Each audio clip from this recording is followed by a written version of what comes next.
तो केदारनाथ में 20 तारीख को विधानसभा उपचुनाव होने है और इसके लिए सभी राजनीतिक दल जो है वो अपनी तैयारियों में भी जुटे हुए हैं। मुख्य पार्टियों की अगर हम बात करें तो वो भी जोरों शोरों शोरों से जो है अपने प्रचार प्रसार में जुटी हुई है। इस वक्त सीधे तौर पर बात करने के लिए बीजेपी की प्रदेश प्रवक्ता हनी पाठक जी हमारे साथ मौजूद है। उनसे आज सवाल भी करेंगे और कुछ आरोप हैं विपक्षी पार्टियों के, वो आरोप भी उनसे जरूर पूछेंगे और ये जानेंगे कि आखिर इन बातों में कितनी सच्चाई है और केदारनाथ उपचुनाव का आखिर नतीजा क्या आने वाला है।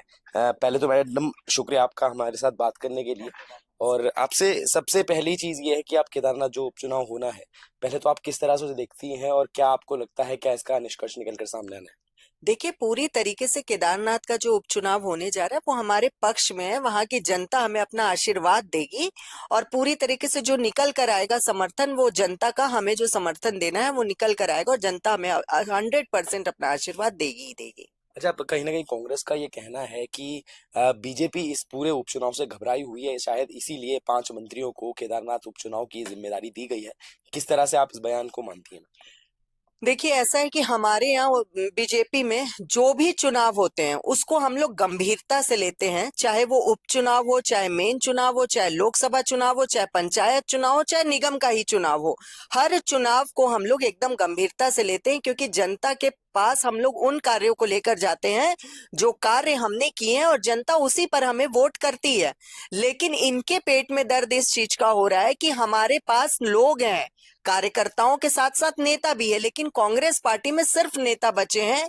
इनके कार्यकर्ताओं ने इनका दामन छोड़ दिया है, तो इनको इसी चीज की चिढ़ मची हुई है और वो अपनी बातें इस तरह से निकाल कर ला रहे हैं। और कांग्रेस में तो प्रॉब्लम होगी, क्योंकि उनकी खुद की कांग्रेस की प्रदेश प्रभारी यहाँ केदारनाथ उपचुनाव में अपनी कोई जिम्मेदारी नहीं समझ रही हैं।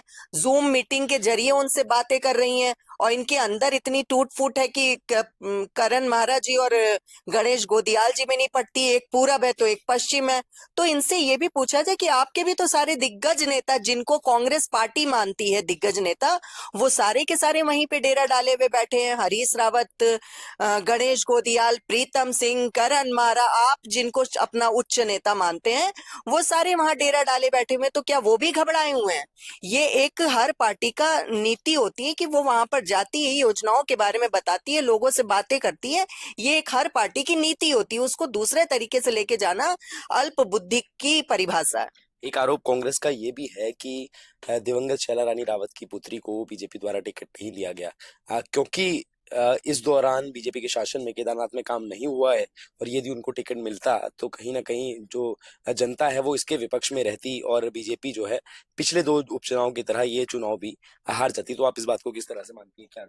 देखिए, ये बेबुनियादी आरोप है। इस बात को तो मैं कुछ मानती ही नहीं और इसका जवाब देना भी एकदम ही वो लगता है कि इनके अल्प बुद्धि वाले सवालों का क्या जवाब दिया जाए, क्योंकि टिकट दिया गया अपनी पार्टी की महिलाएं को तो दिया गया है, पार्टी के बाहर की तो किसी व्यक्ति को दिया नहीं गया। और सबसे बड़ी चीज, हमने महिलाओं को आगे रखा है। जो महिलाओं के लिए हम लोग लगातार कार्य कर रहे हैं, महिला शक्ति की बात कर रहे हैं, वो हवा हवाई बातें नहीं कर रहे हैं। महिलाओं को टिकट देके उनकी अग्रणी भूमिका हर क्षेत्र में लाने के लिए हम निरंतर प्रयासरत हैं। आपकी तरह नहीं कि लोकसभा चुनाव में भी आप एक महिला को वोट नहीं देते हैं, विधानसभा चुनाव में भी आप महिलाओं को दूर रखते हैं। वो तो हरीश रावत जी की सुपुत्री थी अनुपमा रावत, तो आपने उसको वोट दिया। अब तो हम लोग इसके भी इंतजार में कि हरीश रावत जी के नाती पोते भी टिकट की दावेदारी में खड़े होने वाले हैं। आपका नंबर कब आएगा, आप उसकी टेंशन लीजिए और इन चीजों पर ध्यान दीजिए। लेकिन हमारे पार्टी के बाहर के व्यक्ति को हमने टिकट नहीं दिया, अपनी पार्टी की ही महिला है और महिलाओं को आगे बढ़ाने के लिए हम लोग कार्य कर रहे हैं, उस भूमिका में हमने उनको कार्य दिया है। अच्छा, आखिरी सवाल मेरा आपसे ये रहने वाला है कि जैसे 2 विधानसभा उपचुनाव पहले देखने को मिले थे, मंगलौर और बद्रीनाथ सीट पर, उस पर कहीं ना कहीं बीजेपी को शिकस्त का सामना करना पड़ा। अभी फिलहाल अगर केदारनाथ की बात हम करते हैं तो कांग्रेस का यही कहना है कि केदारनाथ की सीट पर भी कांग्रेस जो है हावी होती हुई नजर आ रही है। आप किस तरह इस बयान को देखती हैं, किस तरह से इस बात को मानती हैं और आप फिलहाल इस बारे में क्या कहना चाहेंगी? क्या केदारनाथ में बीजेपी का पलड़ा कहीं कमजोर तो नजर नहीं आता? नहीं, कहीं भी किसी भी तरीके से बीजेपी का पलड़ा केदारनाथ में कमजोर नहीं है। और जहां तक बात रही बद्रीनाथ चुनाव की और मंगलोर के उपचुनाव की, तो देखिए, जनता का जो भी फैसला होगा वो हमारे लिए सर्वोपरि फैसला है। जनता ही हमें अपना आशीर्वाद देती है, जनता ही वोट नहीं देती है।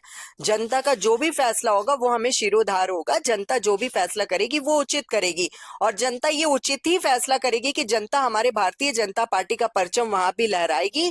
बाबा की नगरी में निश्चित निश्चित तौर पर वही विजयी होगा जो सनातन संस्कृति की तरफ अग्रसर होगा। गैर सनातनी व्यक्तियों को निश्चित केदारनाथ की जनता वहां से भगाएगी ही भगाएगी। तो ये हमारे साथ बीजेपी की प्रदेश प्रवक्ता हनी पाठक जी जुड़ी हुई थी, जिन्होंने हमें साफ तौर पर बताया कि केदारनाथ में इस वक्त बीजेपी हावी है और केदारनाथ की सीट पर बीजेपी ही अपना परचम लहराने वाली। आखिर कौन इस सीट पर दावेदारी पेश करता है ये तो खैर आने वाला वक्त बताएगा, लेकिन सबसे बड़ी बात यही है कि दोनों मुख्य पार्टियां जो है इस वक्त होड़ में लगी हुई हैं और प्रचार प्रसार करने में जुटी हुई हैं। और किस तरह से ये केदारनाथ चुनाव संपन्न होता है ये भी देखना बेहद दिलचस्प होगा। ऐसी और खबरों के लिए मेरे साथ जुड़े रहिए और देखते रहिए न्यूज़ 8 डिजिटल।